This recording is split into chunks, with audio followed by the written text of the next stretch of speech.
ಎಲ್ಲರೂ ಸದಾ ದೇವ ಮಕ್ಕಳೇ ಸಮಾಧಾನವಾಗಿ ಕೂತುಕೊಂಡು ಶ್ರದ್ಧಾಭಕ್ತಿಯಿಂದ ದೇವರ ವಾಗ್ದಾನವನ್ನು ನಾವು ಆಲಿಸುವಂತವರಾಗೋಣ. ಎಷ್ಟು ಜನ ಸಂತೋಷವಾಗಿದ್ದೀರಿ? ನಿಮ್ಮ ಸಂತೋಷಕ್ಕೆ ಕಾರಣನು ಕರ್ತನಾಗಿದ್ದಾನೆ. ಈಗಾಗಲೇ ಕೆಲವು ಗಂಟೆಗಳ ನಂತರ ನಾವು ಮತ್ತೊಂದು ತಿಂಗಳನ್ನು ಹಾದು ಬರಲಿಕ್ಕಿದ್ದೇವೆ. ಅಡ್ವಾನ್ಸ್ ಆಗಿ ನಜರೇತಿನ ಯೇಸು ಕ್ರಿಸ್ತನ ನಾಮದಲ್ಲಿ ಈ ಫೆಬ್ರವರಿ ತಿಂಗಳಿನ ಹಾರ್ದಿಕವಾದಂಥ ಶುಭಾಶಯಗಳನ್ನು ನಾನು ನಿಮಗೆ ಕೋರ್ತಾ ಇದ್ದೇನೆ. ಈ ಹೊಸ ತಿಂಗಳು ಹೊಸ ವಿನೂತನವಾದಂಥ ಆದರಣೆ, ಆಶೀರ್ವಾದ, ಹೊಸ ಕೃಪೆ, ಹೊಸ ಆತ್ಮಾಭಿಷೇಕ, ಹೊಸ ವಿಧವಾದಂಥ ವರಗಳಿಂದ, ಫಲಗಳಿಂದ ನಿಮ್ಮನ್ನ, ನಿಮ್ಮ ಕುಟುಂಬ, ನಿಮ್ಮ ಮಕ್ಕಳನ್ನ ದೇವರು ಕರುಣಿಸುವುದರ ಮೂಲಕವಾಗಿ ನಿಮ್ಮನ್ನ ವಿಶೇಷವಾದಂಥ ಬಲದಿಂದ ಈ ನೂತನವಾದಂಥ ತಿಂಗಳಲ್ಲಿ ನಡೆಸಲಿ ಎಂಬುದಾಗಿ ನಾನು ಮನಸಾರೆ ಕರ್ತನ ಸನ್ನಿಧಾನದಲ್ಲಿ ಪ್ರಾರ್ಥನೆ ಮಾಡುತ್ತೇನೆ. ಆತ್ಮೀಯ ದೇವಜನರೇ, ಪ್ರತ್ಯೇಕವಾಗಿ ಈ ಭಾನುವಾರ ಕರ್ತನ ಸಂಸ್ಕಾರ ಭೋಜನ ಇರ್ತದೆ ಬೆಂಗಳೂರು ಪಟ್ಟಣದಲ್ಲಿ. ದಯಮಾಡಿ ನೀವು ಕುಟುಂಬವಾಗಿ ಬರಬೇಕೆಂಬುದಾಗಿ ಹೃದಯಪೂರ್ವಕವಾಗಿ ನಾನು ನಿಮ್ಮನ್ನು ಆಹ್ವಾನಿಸುತ್ತೇನೆ. ಆತ್ಮಿಕವಾಗಿ ಸಮೃದ್ಧಿಯಾದಂಥ ಪ್ರಾರ್ಥನಾ ಜೀವಿತವನ್ನು ಕಂಡುಕೊಳ್ಳಲು ಮತ್ತು ಅನೇಕ ಬಿಡುಗಡೆ, ಅನೇಕ ಬಂಧನಗಳಿಂದ, ಅನೇಕ ವಿಧವಾದ ತಡೆಗಳಿಂದ ಬಿಡುಗಡೆ ಹೊಂದಬೇಕಂದರೆ ಈ ವಿಶೇಷವಾದಂಥ ಆರಾಧನೆಯಲ್ಲಿ ನೀವು ಪಾಲ್ಗೊಳ್ಳ್ರಿ. ನಿಮಗಾಗಿ, ನಿಮ್ಮ ಕುಟುಂಬವಾಗಿ, ಪ್ರತ್ಯೇಕವಾಗಿ ನಿಮ್ಮ ಕುಟುಂಬಕ್ಕಾಗಿ ನಾವು ಈ ಆರಾಧನೆಯಲ್ಲಿ ಪ್ರಾರ್ಥನೆ ಮಾಡಲಿಕ್ಕೆ ಹೋಗಲಿಕ್ಕಿದ್ದೇವೆ. ಸ್ಥಳ ನಿಮಗೆ ಆಲ್ರೆಡಿ ಗೊತ್ತಿದೆ. ಕೆಲವರಿಗೆ ಗೊತ್ತಿಲ್ಲದಿರುವುದಾದರೆ ನಮಗೆ ಕಾಲ್ ಮಾಡಿ ತಿಳಿಸುವುದಾದರೆ ಉದಯ ಕಾಲದ 7 ಗಂಟೆಯಿಂದ 9 ಗಂಟೆ ರೈಟ್ ಟೈಮ್ನಲ್ಲಿ ಆರಾಧನೆ ಮುಗಿಸ್ತೇವೆ. ಈ ಆರಾಧನೆಗಳಲ್ಲಿ ಬನ್ನಿರಿ, ಕರ್ತನು ನಿಮ್ಮನ್ನು ಆಶೀರ್ವಾದ ಮಾಡಲಿ. ಮತ್ತು ತುಮಕೂರು ಪಟ್ಟಣದಲ್ಲಿ 9:30ಯಿಂದ 12 ಗಂಟೆ ತನಕ ನಡೆಯುವಂಥ ಈ ಪವಿತ್ರವಾದಂಥ ಆರಾಧನೆಯಲ್ಲಿ ಸದಾ ನೀವು ಪಾಲ್ಗೊಳ್ಳ್ರಿ. ಕರ್ತನು ನಿಮ್ಮನ್ನು ಆಶೀರ್ವಾದ ಮಾಡಲಿ. ದೇನಾಕೆ ಮಹಿಮುಂಟಾಗಲಿ. ಈ ತಿಂಗಳಲ್ಲಿ, ಬರುವ ತಿಂಗಳಲ್ಲಿ, ಪ್ರತಿ ತಿಂಗಳು ಸದಾ ದೊಡ್ಡದಾಗಿರುವಂಥ ಉಜ್ಜೀವನ ಕೂಟುಗಳು ನಡೀಲಿಕ್ಕಿದೆ. ಆ ತಿಂಗಳಲ್ಲಿ ಆ ಡೇಟ್ಸ್ಗಳನ್ನು ನಾವು ನಿಮಗೆ ಅನೌನ್ಸ್ಮೆಂಟ್ ಮಾಡಲಿಕ್ಕಿದ್ದೇವೆ. ಪ್ರತ್ಯೇಕವಾಗಿ ಒಂದು ಪ್ರಾರ್ಥನೆ ಮಾಡಿರಿ. ಈ ಹೆದರದಿರು ನನ್ನ ಮನವಿ ಸೇವೆ ಮೂಲಕವಾಗಿ ಕರ್ನಾಟಕದಲ್ಲಿ ಒಂದು ಉಜ್ಜೀವನವನ್ನು ನಾವು ತರಲಿಕ್ಕಾಗುವಂತೆ ಬೇಕಾದಂಥ ಆತ್ಮದ ಬಲವನ್ನು, ಅಭಿಷೇಕವನ್ನು, ಆತನ ಪ್ರಸನ್ನತಿನ ದೇವರು ನಮಗೆ ಕೊಟ್ಟು ನಡೆಸಬೇಕೆಂಬುದಾಗಿ ನಮ್ಮ ಸೇವೆಗಳಿಗಾಗಿ ನೀವು ಪ್ರಾರ್ಥನೆ ಮಾಡಿ. ಅಷ್ಟು ಮಾತ್ರವಲ್ಲ, ಈಗಾಗಲೇ ನೀವು ಅನೇಕರು ನಮಗೆ ಪ್ರೋತ್ಸಾಹ ಮಾಡ್ತಾ ಇದ್ದೀರಿ, ನಮಗಾಗಿ ಪ್ರಾರ್ಥನೆ ಮಾಡ್ತಾ ಇದ್ದೀರಿ. ಪ್ರತ್ಯೇಕವಾಗಿ ಕಾಣಿಕೆಗಳನ್ನು ಸದಾ ನೀವು ಕಳಿಸ್ತಾ ಇದ್ದೀರಿ. 9741791564 ಇದು ಪ್ರಾರ್ಥನಾ ಕರೆಯ ನಂಬರ್ ಆಗಿರುವಂಥದ್ದಾಗಿದೆ. ಮತ್ತು ಇದರಲ್ಲಿಯೇ ಗೂಗಲ್ ಪೇ ಮತ್ತು ಫೋನ್ಪೇ ನಂಬರ್ ಆಗಿರುವಂಥದ್ದಾಗಿದೆ. ನಿಮ್ಮ ಅಮೂಲ್ಯವಾದ ಕಾಣಿಕೆಗಳನ್ನು ಕಳಿಸೋದಾದರೆ ಕಳಿಸ್ರಿ, ಮತ್ತು ಪ್ರೇಯರ್ ರಿಕ್ವೆಸ್ಟ್ ಇರುವುದಾದರೆ ಇದೇ ನಂಬರಿಗೆ ಕಾಲ್ ಮಾಡಿರಿ. ಕರ್ತನು ನಿಮ್ಮನ್ನು ಆಶೀರ್ವಾದ ಮಾಡಲಿ. ಆತ್ಮೀಯ ದೇವಜನರೇ, ಇವತ್ತು ವಿಶೇಷವಾದಂಥ ಒಂದು ಸಂದೇಶವನ್ನು ನಾವು ಕೇಳಲಿಕ್ಕೆ ಹೋಗಲಿಕ್ಕಿದ್ದೇವೆ. ಪರಿಶುದ್ಧಾತ್ಮ ದೇವರು ಈ ಫೆಬ್ರವರಿ ತಿಂಗಳಲ್ಲಿ ನಿಮ್ಮನ್ನು, ನಿಮ್ಮ ಕುಟುಂಬವನ್ನು ಈ 5 ವಿನೂತನವಾದಂಥ ಆಶೀರ್ವಾದಗಳಿಂದ ತುಂಬಿಸಲ್ಪಡಲಿ ಎಂಬುದಾಗಿ ನಾನು ಪ್ರಾರ್ಥನೆ ಮಾಡ್ತೇನೆ. ಏನು ಈ 5 ವಿನೂತನವಾದಂಥ ಆಶೀರ್ವಾದಗಳು? ದೇನಾಕೆ ಸ್ತೋತ್ರವಾಗಲಿ. ಸ್ತುತಿಯ ಮೂಲಕವಾಗಿ ಸಿಗುವಂಥ 5 ಅದ್ಭುತವಾದಂಥ ಆಶೀರ್ವಾದಗಳನ್ನು ಇವತ್ತು ನಾವು ಧ್ಯಾನ ಮಾಡಲಿಕ್ಕೆ ಹೋಗಲಿಕ್ಕಿದ್ದೇವೆ. ದೇನಾಕೆ ಸ್ತೋತ್ರವಾಗಲಿ. 1 ಥೆಸಲೋನಿಕದವರ ಬರೆದ ಪತ್ರಿಕೆ 5ನೇ ಅಧ್ಯಾಯದ ಅದರ 16, 17, 18ನೇ ವಚನವನ್ನು ನಾವು ಕೇಳಿಸಿಕೊಳ್ಳುವಂತರಾಗೋಣ. 1 ಥೆಸಲೋನಿಕದವರ ಬರೆದ ಪತ್ರಿಕೆ ದೇನಾಕೆ ಸ್ತೋತ್ರವಾಗಲಿ 5ನೇ ಅಧ್ಯಾಯ 16, 17 ಮತ್ತು 18ನೇ ವಚನ. ಯಾವಾಗಲೂ ಸಂತೋಷಿಸಿರಿ, ಎಡೆಬಿಡದೆ ಪ್ರಾರ್ಥನೆ ಮಾಡಿರಿ, ಎಲ್ಲದರಲ್ಲಿಯೂ ಕೃತಜ್ಞತಾ ಸ್ತುತಿ ಮಾಡಿರಿ. ಇದೇ ನಿಮ್ಮ ವಿಷಯವಾಗಿ ಕ್ರಿಸ್ತ ಯೇಸುವಿನಲ್ಲಿ ತೋರಿ ಬಂದ ದೇವರ ಚಿತ್ತ. ನಂದಿಸಬೇಡ್ರಿ. ಸಾಕು. ದೇನಾಕೆ ಸ್ತೋತ್ರವಾಗಲಿ. ಯಾವುದು ದೇವರ ಚಿತ್ತ ಅಂದರೆ, ಎಡೆ ಬಿಡದೆ ಆತನನ್ನು ಪ್ರಾರ್ಥಿಸುತ್ತಾ ಯಾವಾಗಲೂ ಸದಾ ಕೃತಜ್ಞತಾ ಸ್ತೋತ್ರಗಳನ್ನು ಸಮರ್ಪಿಸಬೇಕಂತೆ. ಕೃತಜ್ಞತಾ ಸ್ತೋತ್ರಗಳನ್ನು ಸಮರ್ಪಿಸುವುದೇ ದೇವರ ಚಿತ್ತವಾಗಿರುವಂಥದ್ದಾಗಿದೆ ಎಂಬುದಾಗಿ. ಹೌದು ಪ್ರೀತಿಯುಳ್ಳ ದೇವಜನರೇ, ನಮ್ಮ ಬದುಕಿನಲ್ಲಿ ಇರುವಾಗಲೂ ಇಲ್ಲದಾಗಲೂ, ಕಷ್ಟ ಇದ್ದಾಗಲೂ ಇಲ್ಲದಿರುವಾಗಲೂ, ಸಂತೋಷ ಇದ್ದಾಗಲೂ, ಒಂದು ವೇಳೆ ಅನಾರೋಗ್ಯ ಇಲ್ಲದಿರುವಾಗಲೂ, ನೋವುಗಳು ಹೆಚ್ಚಾದಾಗಲೂ, ವಿರೋಧ ನಮ್ಮ ಬದುಕಿನಲ್ಲಿ ಬಂದಾಗಲೂ, ಎಲ್ಲಾ ಸಂಗತಿಗಳಿಗಾಗಿ ನಾವು ಕೃತಜ್ಞತಾ ಸ್ತೋತ್ರಗಳನ್ನ ಕರ್ತನಿಗೆ ಸಮರ್ಪಣೆ ಮಾಡಬೇಕಂತೆ. ಇದು ದೇವರ ಚಿತ್ತ. ಇದು ದೇವರ ಚಿತ್ತ. ಏನ್ ಪಾಸ್ಟ್ರೆ ನೀವು ಹೀಗೆ ಹೇಳ್ತಾ ಇದ್ದೀರಿ? ಏನಾದ್ರೂ ಅದ್ಭುತಗಳು ನಡೆದರೆ, ಅಥವಾ ಬಿಡುಗಡೆ ಹೊಂದಿದರೆ, ಅಥವಾ ಪ್ರಮೋಷನ್ ಸಿಕ್ಕರೆ, ಏನಾದ್ರೂ ಶುಭ ನಮ್ಮ ಬದುಕಿನಲ್ಲಿ ಉಂಟಾಗುವುದಾದರೆ ನಾವು ಕೃತಜ್ಞತೆಯ ಸ್ತೋತ್ರಗಳನ್ನ ಸಲ್ಲಿಸಬಹುದು. ಆದರೆ ನೀವು ಹೇಳ್ತಾ ಇದ್ದೀರಿ ಅನಾರೋಗ್ಯ, ವಿರೋಧ, ತಡೆಗಳ ಮಧ್ಯದಲ್ಲಿಯೂ ಸದಾ ಕೃತಜ್ಞತೆಯನ್ನ ನೀವು ಸಲ್ಲಿಸಬೇಕೆಂಬುದಾಗಿ. ಹೌದು ಆತ್ಮೀಯ ದೇವಜನರೇ, ಯಾಕೆಂದ್ರೆ ನಮ್ಮ ದೇವರು ಸ್ತೋತ್ರಗಳ ಮಧ್ಯದಲ್ಲಿ ವಾಸ ಮಾಡುವಂತಹ ದೇವರಾಗಿದ್ದ. ಅಷ್ಟು ಮಾತ್ರವಲ್ಲ, ಎಲ್ಲಾ ಸಂದರ್ಭಗಳಲ್ಲಿಯೂ ಆತ ನಮ್ಮ ಜೊತೆನಲ್ಲೇ ಇರ್ತಾನೆ. ಇದನ್ನು ಮಾತ್ರ ಮರೆಯಬೇಡ್ರಿ. ನಿನ್ನ ಕಷ್ಟದಲ್ಲಿ ಜೊತೆನಲ್ಲಿ ಇರ್ತಾನೆ, ನಿನ್ನ ಸಂತೋಷದಲ್ಲಿ ಜೊತೆಯಲ್ಲಿ ಇರ್ತಾನೆ, ನಿನ್ನ ಕಣ್ಣೀರಿನಲ್ಲಿ ಜೊತೆನಲ್ಲಿ ಇರ್ತಾನೆ, ನಿನ್ನ ನಾಟ್ಯ ಮಾಡುವಾಗ ನಿನ್ನ ಜೊತೆಯಲ್ಲಿ ಇರ್ತಾನೆ, ನೀನು ಅಭಿವೃದ್ಧಿ ಹೊಂದಿದಾಗ ಅಥವಾ ಕೆಳಗೆ ಬಿದ್ದಾಗ, ಮನಸೋತಾದಾಗ, ಒಂಟಿಯಾಗಿ ನೀನು ಇರುವಂತ ಸಂದರ್ಭದಲ್ಲಿಯೂ ದೇವರು ನಿನ್ನ ಜೊತೆನಲ್ಲಿದ್ದಾನೆ. ಯಾಕೆಂದ್ರೆ ಬೈಬಲ್ ಘೋಷಿಸ್ತಾ ಇದೆ, ಆತನು ನಿನ್ನ ಬಲಗಡೆಯಲ್ಲಿ ನೆರಳಿನ ಹಾಗೆ ಯಾವಾಗಲೂ ಇರುವ ಆತನಾಗಿದ್ದಾನೆ. ಬರೀ ಬಲಗಡೆಯಲ್ಲಿ ಮಾತ್ರ ಅಲ್ಲ, ಹಿಂಬಲ ಮುಂಬಲವಾಗಿ ಎಡಬಲಗಡೆಗಳಲ್ಲಿ ಸುತ್ತಲೂ ಆವರಿಸಿ ಆತನೇ ನಮ್ಮ ಜೊತೆನಲ್ಲಿ ಇರುವಂತಹ ಕರ್ತನಾಗಿರೋದ್ರಿಂದ, ಬರೀ ಆತನು ಮಾಡಿದಂತ ಮೇಲುಗಳಿಗೆ, ಆತನು ಮಾಡಿದಂತ ಉಪಕಾರಗಳಿಗೆ, ಅದ್ಭುತಗಳಿಗೆ ಮಾತ್ರ ನಾವು ಕೃತಜ್ಞತೆಯನ್ನ ಸಲ್ಲಿಸದೆ, ಪ್ರತಿಯೊಂದು ಶ್ರಮೆಗಳಲ್ಲಿಯೂ, ಪ್ರತಿಯೊಂದು ಕಣ್ಣೀರಿನ ಸಂದರ್ಭಗಳಲ್ಲಿಯೂ ನಾವು ಕರ್ತನಿಗೆ ಕೃತಜ್ಞತೆ ಸಲ್ಲಿಸಬೇಕಂತ. ಯಾವಾಗ ಕೃತಜ್ಞತದ ಸ್ತುತಿ, ಕೃತಜ್ಞತದ ಸ್ತೋತ್ರವನ್ನ ಸಲ್ಲಿಸ್ತೇವೋ, 5 ವಿಶೇಷವಾದಂತ ಅದ್ಭುತಗಳು, ಆಶೀರ್ವಾದಗಳು ದೇವರು ನಮ್ಮ ಮಧ್ಯದಲ್ಲಿ ತರುವಂತವನಾಗಿದ್ದಾನೆ. ನಜರೇತಿನ ಯೇಸು ಕ್ರಿಸ್ತನ ಬಲವುಳ್ಳ ನಾಮದಲ್ಲಿ ಆತ್ಮೀಯ ದೇವಜನರೇ, ಮೊಟ್ಟ ಮೊದಲ ಆಶೀರ್ವಾದ, ನಾವು ಕರ್ತನಿಗೆ ಕೃತಜ್ಞತಾ ಸ್ತುತಿಯನ್ನು ಸಲ್ಲಿಸುವಾಗ ವೈರಿಯ ಬಾಯಿಯನ್ನ ದೇವರು ಕಟ್ಟುತ್ತಾನೆ, ಶತ್ರು ನಮ್ಮನ್ನ ಬಿಟ್ಟು ಹೋಗುತ್ತಾನೆ. ವೈರಿಯ ಬಾಯಿಯನ್ನ ದೇವರು ಕಟ್ಟುತ್ತಾನೆ, ಶತ್ರು ನಮ್ಮನ್ನ ಬಿಟ್ಟು ಹೋಗುತ್ತಾನೆ. ಆಶ್ಚರ್ಯವಾಗ್ತಾ ಇದೆಯಾ? ದೇನಾಕ್ಕೆ ಸ್ತೋತ್ರವಾಗಲಿ.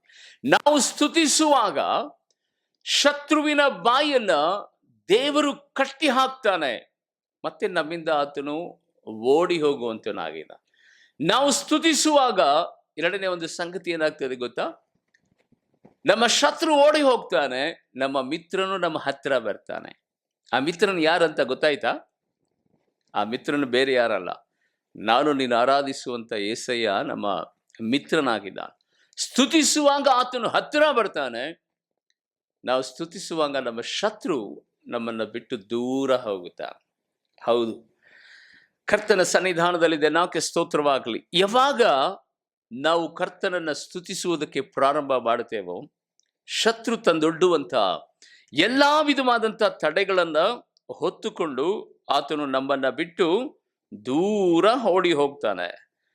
ಹೇಗೆ ಎಂಬುದಾಗಿ ನೆನೆಸುವಂತ ಸಂದರ್ಭದಲ್ಲಿ ಬೈಬಲಲ್ಲಿ ನಾವು ನೋಡುತ್ತೇವಲ್ಲ. ಯಾಕೆಂದ್ರೆ ನಮ್ಮ ವಿರೋಧಿಯಾಗಿರುವಂತ ಸೈತಾನನು ಯಾರನ್ನ ನುಗ್ಗಲಿ ಎಂಬುದಾಗಿ ಹುಡುಕುತ್ತಾ, ಘರ್ಜಿಸುವ ಸಿಂಹದೋಪಾದಿಯಲ್ಲಿ ಆತನು ಹುಡುಕುತ್ತಾ ತಿರುಗುತ್ತಾ ಇದ್ದಾನೆ ಎಂಬುದಾಗಿ ದೇವರ ವಚನದಲ್ಲಿ ನಾವು ನೋಡುತ್ತೇವೆ. ಹೌದು ಆತ್ಮೀಯ ದೇವಜನರೇ, ಕರ್ತನ ನಾಮಕ್ಕೆ ಮಹಿಮೆ ಉಂಟಾಗಲಿ. ಕೆಲವೊಂದು ಸಮಯದಲ್ಲಿ ಆ ಶತ್ರು ತಂದು ಒಡ್ಡುವಂತ ಆ ತಡೆಗಳನ್ನ ಸಹಿಸಲಾಗದೆ ನಾವು ಚಿಂತಾಕ್ರಾಂತರಾಗ್ಬಿಡ್ತೇವೆ, ಯೋಚನೆ ಮಾಡೋದಕ್ಕೆ ಕೂತ್ಕೊಂಡ್ಬಿಡ್ತೇವೆ. ಅಯ್ಯೋ, ನನ್ನ ಬದುಕಿನಲ್ಲಿ ಹೀಗಾಯ್ತಲ್ಲ, ಇಷ್ಟೊಂದು ತಡೆಗಳ, ನಾನೇನು ತಪ್ಪು ಮಾಡಲಿಲ್ಲವಲ್ಲ, ನಾನು ಯಾರಿಗೂ ಮೋಸ ಮಾಡಲಿಲ್ಲಲ್ವ, ಇಂತಹ ಒಂದು ಪರಿಸ್ಥಿತಿ ನನ್ನ ಬದುಕಿನಲ್ಲಿ, ನನ್ನ ಕುಟುಂಬದಲ್ಲಿ, ನನ್ನ ಮಕ್ಕಳ ವಿಷಯದಲ್ಲಿ ಯಾಕೆ ಬಂತು ಎಂಬುದಾಗಿ ಕಂಗಾಲಾಗಿ ಚಿಂತೆ ಮಾಡ್ತೇವೆ. ಆದರೆ ಬೈಬಲ್ ಏನು ಹೇಳ್ತದೆ ಗೊತ್ತಾ? ಇದೇ ಅಪೊಸ್ತಲ ಪೌಲನು ಬರೀ ಥೆಸಲೋನಿಕ ಸಭೆಗಲ್ಲ, ಫಿಲಿಪಿ ಸಭೆಗೆ ಬರೆಯುವಂತಹ ಸಂದರ್ಭದಲ್ಲಿ 4ನೇ ಅಧ್ಯಾಯದ 6ನೇ ವಚನದಲ್ಲಿ, ಫಿಲಿಪಿ ಬರೆದ ಪತ್ರಿಕೆ 4ನೇ ಅಧ್ಯಾಯದ 6ನೇ ವಚನದಲ್ಲಿ ಈತನು ಹೇಳಿದ್ದಾನೆ, ಯಾವ ಸಂಬಂಧವಾಗಿಯೂ ಸಹ ನೀವು ಚಿಂತೆ ಮಾಡದೆ ಸರ್ವ ವಿಷಯಗಳಲ್ಲಿ ದೇವರಿಗೆ ಕೃತಜ್ಞತಾ ಸ್ತೋತ್ರಗಳನ್ನು ಸಮರ್ಪಣೆ ಮಾಡ್ರಿ ಎಂಬುದಾಗಿ. ಅದರ ಅರ್ಥ ಏನಂದ್ರೆ, ಸರ್ವ ವಿಷಯಗಳಲ್ಲಿ ಯಾವ ಸಂಬಂಧವಾಗಿಯೂ ಯೋಚನೆ ಮಾಡದೆ, ಅಯ್ಯೋ ಕಷ್ಟ ಬಂತು, ವೇದನೆ ಬಂತು, ದುಃಖ ಬಂತು, ಅವಮಾನಕ್ಕೆ ಗುರಿಯಾದೆ, ಇದೆಲ್ಲ ಚಿಂತೆ ಮಾಡೋಕೆ ಹೋಗ್ಬಾರ್ದಂತೆ.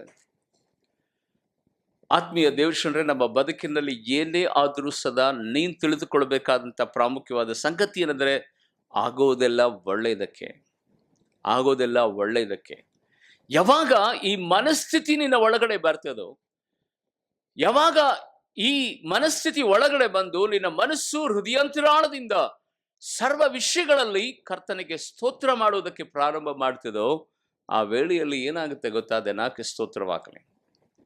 ದೇವರು ನಮ್ಮ ಜೊತೆಯಲ್ಲಿ ಬಂದು ನಿಂತ್ಕೊಳ್ತಾನೆ. ದೇವರು ಬಂದು ನಮ್ಮ ಜೊತೆಯಲ್ಲಿ ನಿಂತ್ಕೊಳ್ತಾನೆ. ಅದಕ್ಕೆ ಈತನ ಹೇಳ್ತಿರುವಂಥ ಸಂಗತಿಯನ್ನು ಗೊತ್ತಾ? ಯಾವ ಸಂಬಂಧವಾಗಿಯೂ ಸದಾ ನೀವು ಚಿಂತೆ ಮಾಡದೆ ಸರ್ವ ವಿಷಯಗಳಲ್ಲಿ ದೇವರಿಗೆ ಕೃತಜ್ಞತಾ ಸ್ತೋತ್ರಗಳನ್ನ ನೀವು ಸಮರ್ಪಣೆ ಮಾಡ್ರಿ ಎಂಬುದಾಗಿ ಇಲ್ಲಿ ಭಕ್ತನು ಹೇಳುವಂಥ ಸಂಗತಿಯನ್ನು ನಾವು ನೋಡ್ತಾ ಇದ್ದೇವೆ. ಹೌದು, ದೇವರಿಗೆ ಮಹಿಮೆ ಉಂಟಾಗಲಿ.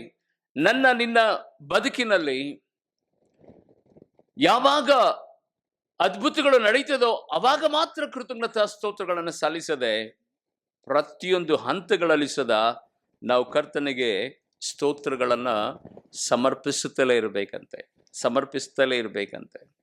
ದೇವಕ್ಕೆ ಸ್ತೋತ್ರವಾಗಲಿ. ಯಾವಾಗ ನಾವು ಸ್ತೋತ್ರ ಮಾಡುತ್ತೇವೋ ಶತ್ರುವಿನ ಬಾಯಿ ಸೈತಾನನ್ನು ಕಟ್ಟೋದಕ್ಕೆ ಹೋಗ್ತಾನೆ. ಬೈಬಲಲ್ಲಿ ನಾವು ನೋಡುವಂತವರಾಗಿದ್ದೇವೆ.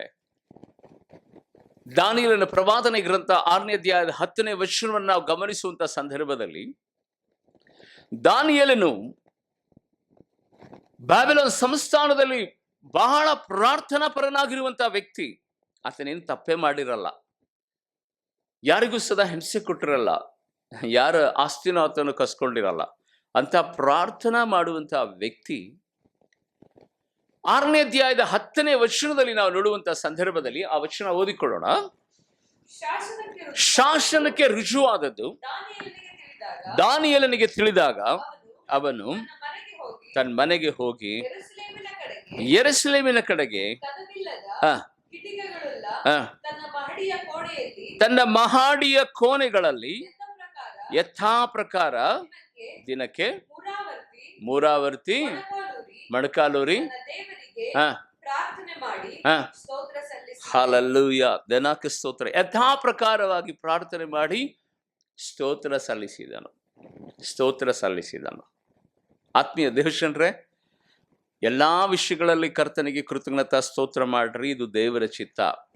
ಇಲ್ಲಿ ಬರೀ ದಾನಿಯೇಲನು ಪ್ರಾರ್ಥನೆ ಮಾಡ್ತಾ ಇಲ್ಲ, ಅಂತ ಶಾಸನಕ್ಕೆ ರುಜುವಾದಂತ ಆ ಸಂದರ್ಭ ಎಂಥದ್ದು ಅಂದ್ರೆ, ರಾಜನ ಆಜ್ಞೆಗೆ ಮೀರಿ ನಡೀತಾರೋ ಅವ್ರ ಸಿಂಹದ ಬಾಯಿಗೆ ತಳ್ಳಲ್ಪಡುವಂತ ಒಂದು ಕಠಿಣವಾದಂಥ ಕ್ಲಿಷ್ಟಕರವಾದಂಥ ಪರಿಸ್ಥಿತಿ ಈಗ ಎದುರಾಗ್ತದೆ. ಆದರೆ ಅಂಥ ಒಂದು ಶಾಸನಕ್ಕೆ ರುಜುವಾದಂಥ ಆ ಸಂದರ್ಭದಲ್ಲಿಯೇ ದಾನಿಯೇಲನು ಪ್ರಾರ್ಥಿಸಿದನು, ತನ್ನ ದೇವರಾಗಿರುವಂಥ ಕರ್ತನಿಗೆ ಸ್ತೋತ್ರ ಸಲ್ಲಿಸಿದನಂತೆ. ಆತ್ಮೀಯ ದೇವಜನರೇ, ದನಕ್ಕೆ ಸ್ತೋತ್ರವಾಗಲಿ. ಒಂದು ವೇಳೆ ನಮಗೆ ಅಂತ ಹೀನಾಯ ಪರಿಸ್ಥಿತಿ ಬಂದಿದ್ರೆ, ಅಥವಾ ನಮ್ಮ ಸರ್ಕಾರಗಳು ಏನಾದರೂ ಆ ರೀತಿಯಾದಂಥ ರೂಲ್ಸ್ಗಳನ್ನು ತೆಗೆದುಕೊಂಡು ಬಂದಿದ್ರೆ, ನಾವು ಯಾರು ಪ್ರಾರ್ಥನೆ ಮಾಡ್ತಾ ಇರಲಿಲ್ಲ, ಯಾರು ಕರ್ತನಿಗೆ ಸ್ತೋತ್ರನೇ ಹೇಳ್ತಾ ಇರಲಿಲ್ಲ. ಆದರೆ ದೇವನಾಮಕ್ಕೆ ಸ್ತೋತ್ರವಾಗಲಿ. ಬೈಬಲಲ್ಲಿ ನಾವು ನೋಡುವಂಥವರಾಗಿದ್ದೇವೆ, ಅಂಥ ಒಂದು ಪರಿಸ್ಥಿತಿನಲ್ಲಿ ಯಥಾ ಪ್ರಕಾರವಾಗಿ ಮೇಲಂತಸ್ತಿಗೆ ಹೋಗಿ ಯೆರೂಸಲೇಮಿನ ಕಡೆಗೆ ತೆರೆದ ಕಿಟಿಕಿಗಳ ಮಧ್ಯದಲ್ಲಿ ಕೂತುಕೊಂಡು ದಾನಿಯೇಲನು ಪ್ರಾರ್ಥನೆ ಮಾಡಿದನು ಮತ್ತು ಸ್ತೋತ್ರ ಮಾಡಿದನು. ಅದಾದ ನಂತರ ಸ್ತೋತ್ರ ಮಾಡ್ತಾ ಇದ್ದಂಥ ಆ ದಾನಿಯೇಲನಿಗೆ ತೆಗೆದುಕೊಂಡು ಹೋಗಿ ಸಿಂಹದ ಗವಿನಲ್ಲಿ ಹಾಕ್ತಾರೆ. ಅಂತ ಒಂದು ಸಂದರ್ಭದಲ್ಲೂ ಸಹ ದಾನಿಯೇಲನು ಗುಣಗುಟ್ಟಲಿಲ್ಲ. ಅಯ್ಯೋ, ಏನು ದೇವರಪ್ಪ, ನಾನು ಪ್ರಾರ್ಥನೆ ಮಾಡೋದು ತಪ್ಪ, ನನ್ನ ದೇವರಿಗೆ ಕಣ್ಣು ಕಾಣಲಿಲ್ವಾ, ನಾನು ಇಂಥ ಒಂದು ಪರಿಸ್ಥಿತಿನಲ್ಲಿ ನನಗಿಂಥ ಒಂದು ಅವಮಾನಕ್ಕೆ ಗುರಿಯಾಗುವಂಥ ಒಂದು ಸ್ಥಿತಿ ಬಂತಲ್ಲ ಎಂಬುದಾಗಿ ದಾನಿಯೇಲನು ಗುಣಗುಟ್ಟಲಿಲ್ಲ. ಆತ್ಮೀಯ ದೇವಜನರೇ, ಆತನು ಸಿಂಹದ ಗವಿನಲ್ಲಿ ಹೋಗಿ ಮತ್ತೆ ಪ್ರಾರ್ಥನೆ ಮಾಡಿ ದೇವರ ನಾಮವನ್ನು ಸ್ತೋತ್ರ ಸಲ್ಲಿಸಿದನಂತೆ. ಉದಯ ಕಾಲದಲ್ಲಿ ಬಾಬೆಲ್ ಅರಸನು ಬಂದು ಆತನಿಗೆ ಹೀಗೆ ಕರೀತಾನೆ. ಅವನೊಬ್ಬ ಅನ್ಯ ರಾಜ, ಪರಾತ್ಪರನಾಗಿರುವಂತ ದೇವರನ್ನ ಸ್ತುತಿಸುವಂತ ದಾನಿಯೇಲನೇ, ನಿನ್ನ ದೇವರು ಸಹಾಯ ಮಾಡುವುದಕ್ಕೆ ಶಕ್ತನಾದನ, ನಿತ್ಯವೂ ನೀನು ಸ್ತುತಿಸುವ ದೇವರು ಎಂಬುದಾಗಿ ಆತನ ಬಾಯಿಂದ ಒಂದು ಮಾತು ಬರ್ತದೆ. ಎಷ್ಟು ಸಂತೋಷಕರವಾದಂತಹ ಮಾತು ಪ್ರೀತಿಯುಳ್ಳ ದೇವಜನರೇ. ಎಲ್ಲರೂ ಸದಾ ಮೂರಾವರ್ತಿ ನಿನ್ನ ಆಜ್ಞೆಯನ್ನು ಮೀರಿ ಆತನು ಪ್ರಾರ್ಥನೆ ಮಾಡ್ತಾ ಇದ್ದಾನೆ ಎಂಬುದಾಗಿ ಜನರು ಅವನಿಗೆ ಕಂಪ್ಲೇಂಟ್ ಕೊಟ್ಟರು. ಆದರೆ ರಾಜನು ಇಲ್ಲಿ ಹೇಳ್ತಿರುವಂತ ಸಂಗತಿ ಏನು ಗೊತ್ತಾ? ನಿತ್ಯವೂ ನೀನು ಸ್ತುತಿಸುವಂತಹ ದೇವರು, ನಿತ್ಯವೂ ನೀನು ಸ್ತುತಿಸುವಂತಹ ದೇವರು ಸಿಂಹಗಳ ಬಾಯನ್ನು ಕಟ್ಟುವುದಕ್ಕೆ ಶಕ್ತನಾದನೋ ಎಂಬುದಾಗಿ ಆತನು ಕೇಳುವಂತ ಈ ಸಂದರ್ಭವನ್ನ ಎಣಿಸುವಾಗ ಆಶ್ಚರ್ಯವಾಗುತ್ತೆ. ರಾಜನಿಗೂ ಗೊತ್ತಿತ್ತು ಆತನು ಬರೀ ಪ್ರಾರ್ಥನೆ ಮಾಡುವಂತ ವ್ಯಕ್ತಿಯಾಗಿರ್ಲಿಲ್ಲ, ಆತನು ದೆನಾಕೆ ಸ್ತೋತ್ರವಾಗಲಿ ಆತನು ಸ್ತುತಿಸುವ ವ್ಯಕ್ತಿಯಾಗಿದ್ದನು. ಹೌದು ಪ್ರೀತಿಯುಳ್ಳ ದೇವಜನರೇ, ನಡೆದ ಘಟನೆ ನಿಮಗೆಲ್ಲರಿಗೂ ಗೊತ್ತು. ಆತನು ಸ್ತುತಿಸುವುದಕ್ಕೆ ಆ ಸಿಂಹದ ಗವಿನಲ್ಲಿ ಪ್ರಾರಂಭ ಮಾಡಿದಾಗ ಆ ಶತ್ರುವಿನ ಬಾಯಿಯನ್ನ, ಸಿಂಹಗಳ ಬಾಯಿಯನ್ನ ದೇವರು ಕಟ್ಟಿದನು.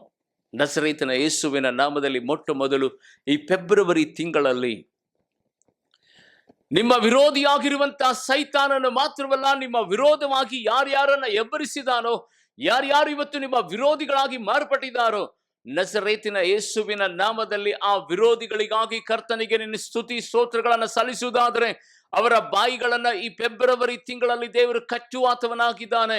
ಅಷ್ಟು ಮಾತ್ರವಲ್ಲ, ಈ ಫೆಬ್ರವರಿ ತಿಂಗಳು ಮಾತ್ರವಲ್ಲ, ಆತ್ಮೀಯ ದೇವಜನರೇ, ಕರ್ತನ ಬರೋಣದವರೆಗೂ ಆ ಶತ್ರುವಿನ ಬಾಯಿಯನ್ನು ಕಟ್ಟಿ ನಿಮ್ಮ ವಿರೋಧವಾಗಿ ಎದ್ದಂತ ಆ ನಾಲಿಗೆಗಳ ವಿರುದ್ಧವಾಗಿ ನಿಮಗೆ ಜಯವನ್ನು ಕೊಡುವಂತನಾಗಿದ್ದಾನೆ. ನಜರೇತಿನ ಯೇಸುವಿನ ನಾಮದಲ್ಲಿ ನಿಮಗೂ ನಿಮ್ಮ ಮಕ್ಕಳಿಗೂ ದೇವರು ಈ ವಿನೂತನವಾದಂಥ ಫೆಬ್ರವರಿ ತಿಂಗಳಿನ ಈ ಮೊದಲನೇ ಆಶೀರ್ವಾದವನ್ನ ದೇವರು ಅನುಗ್ರಹಿಸಲಿ. ಎರಡನೇ ಒಂದು ಅದ್ಭುತವಾದಂಥ ಆಶೀರ್ವಾದ, ದೆನಾಕೆ ಸ್ತೋತ್ರವಾಗಲಿ. ದೇವರು ವಾಗ್ದಾನ ವಚನ ಹೇಳ್ತದೆ, ಕೀರ್ತನೆ 50ನೇ ಅಧ್ಯಾಯ 23ನೇ ವಚನ, ಯಾರು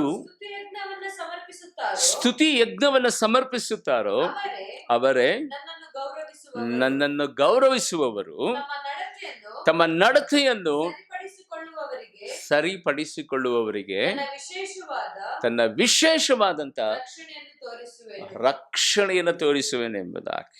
ಹಲ್ಲೆಲೂಯಾ, ಕರ್ತನ ನಾಮಕ್ಕೆ ಸ್ತೋತ್ರವಾಗಲಿ.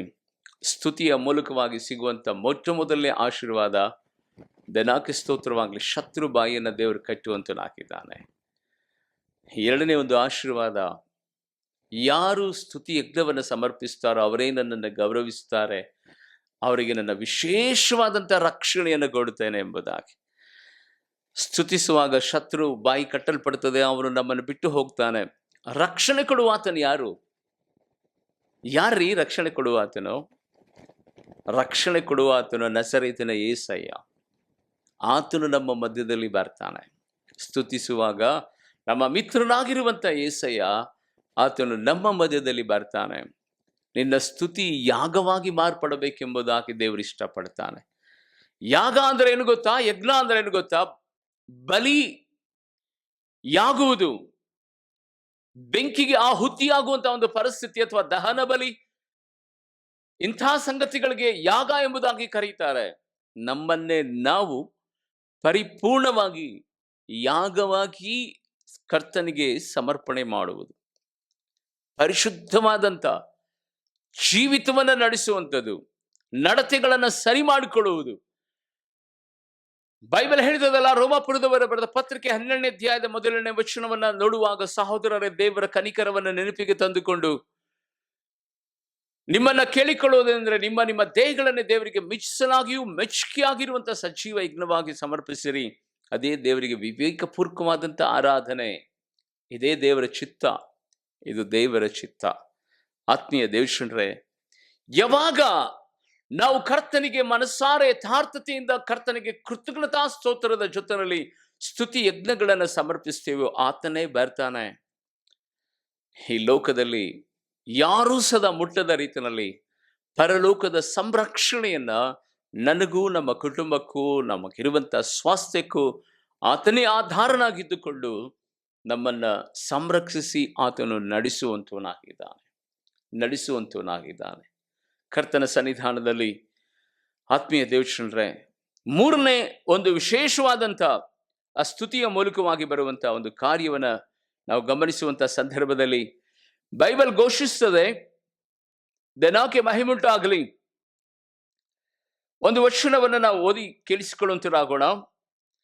ಯಾವಾಗ ನಾವು ಕರ್ತನಿಗೆ ಸ್ತುತಿ ಯಾಗಗಳನ್ನು ಸಮರ್ಪಿಸ್ತೇವೋ ಆಗ ಯೇಸು ಸ್ವಾಮಿಗೆ ನಾವು ರಕ್ತ ಸಂಬಂಧಿಗಳಾಗಿ ಮಾರ್ಪಡ್ತೇವೆ.